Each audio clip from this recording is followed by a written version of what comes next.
Donna. I know Where that. are you going to go to college, Don? I went to UNLV, thank you. Excellent. Are you native? No. Okay, that's pretty good. You went to UNLV. Good.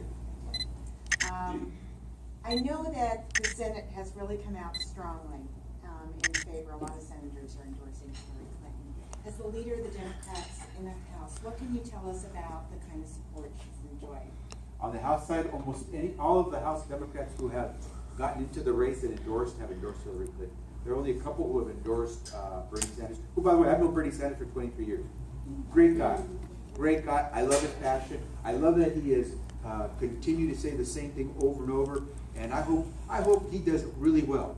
Not as well as Hillary. But I hope he does really well. Because you know what? We need Democrats who are willing to stand up. And only one person gets to be president. But we need a whole bunch of good people fighting for that person to win. And we want Bernie to be a great senator continuing forward. And we want him to be a great force in the general election, helping Hillary become the next president. So almost all my colleagues on the Democratic side have endorsed Hillary. A couple have endorsed Bernie Sanders. And I don't believe, there may be one member of the House Democratic Caucus who has endorsed Martin O'Malley. All three are good. I know Governor O'Malley as well. Good guy as well. And we're lucky. We have good candidates, and fortunately they're not trying to knock each other down. They bring up some things, but they're pretty good about it. It's okay, it's a competition. It's healthy to have competition. At the end of the day, though, we want Democrats to be ready to fight, because let me tell you, what's on the other side? Woo! That's scary. It's scary. It's scary. Do we have any other questions? Jeff? This is more of a question about you and for the benefit of the younglings here. You have a college degree from Stanford and a law degree. Clearly, you could be a Wall Street lawyer and making zillions and billions of dollars. Could you share with them about your decision to go into public service? I'm a very rich man. I am a very rich man because, well, first I married a woman who's a doctor, so she helped make us a little bit richer than I could. But I'm a rich man because, see, when I got to college, my parents couldn't pay tuition for Stanford. I was lucky; I got a lot of scholarship. I worked, and I took out loans. My parents were able to contribute, but very, very little, because you don't make a whole lot with your construction. And a clerk. My mom was a clerk. I have 3 daughters. My third daughter just got accepted to college. My oldest just graduated from college. My middle one is junior in college.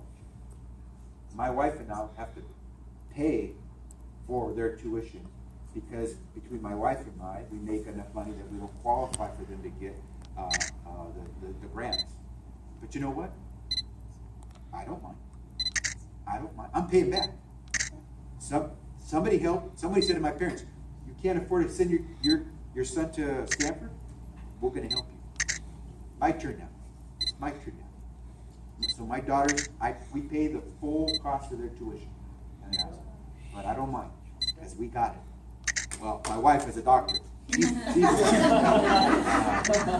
when you and especially in Latino families, my mom she always dressed me up in these like doctor shirts, the white shirts that buttoned on the side and had a little tiny collar. She always wanted me to think about being a doctor when I was growing up. And I started off, I applied to college to be a biochemist. Maybe a doctor.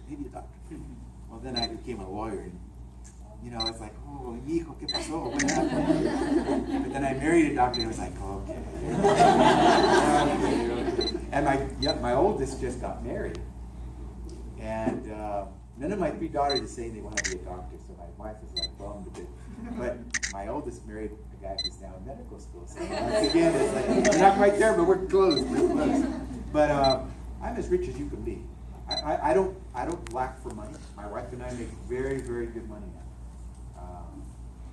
But that's because I got a college education.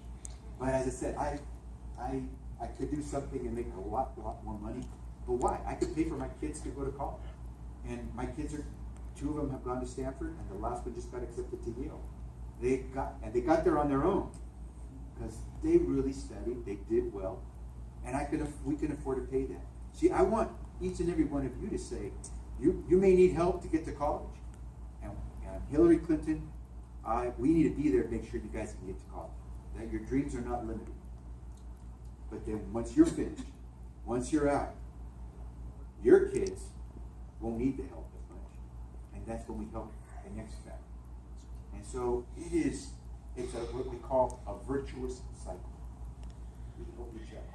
As I said, it's family. We pick each other up. We don't let each other fall. And then after that, you launch them. Right? So you pick them up, and you stop them from falling, and then you just really give them push. Do we have time for one more question? Can I ask the younger folks? College? Anybody in college? Anybody college age? High school age? How many are high school? High school. How many are seniors? Seniors. How many of you have applied to college? Excellent. All right. Let's help the most young people to get that bachelor degree is junior college. How many are you in junior college? In the community college? How are you in four-year college? Or applying, I'm sorry. How many are applying to junior college or to the four-year college? Good, so good. Get there. Do what you want to do. You have about 10, you always tell people your 20s. So you're not even in your 20s. Once you get to college, people start going, well, what am I going to major? What am I going to do with my rest of my life, my career? So when you're in your 20s, go travel. Go visit places where you don't know the language. Miami. Oh, Miami. So really, go visit places where you don't know the language, because that'll really test you. That means you've got to work hard to communicate. And you're now in a place where everybody's not like you, and you got to try to be more like them. And it really teaches you a lot about yourself. So if I go to Mexico, I'm okay because I can speak Spanish.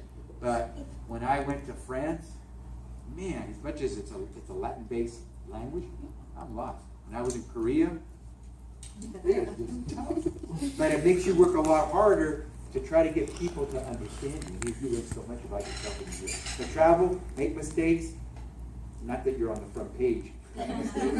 Make your mistakes so that when you're in your 30s, again, it's the experience. You're following. You've got yourself back up. Now when you're in your 30s, you're ready to jump. Just have a great time. So thank you, work hard, and I'll come to you again.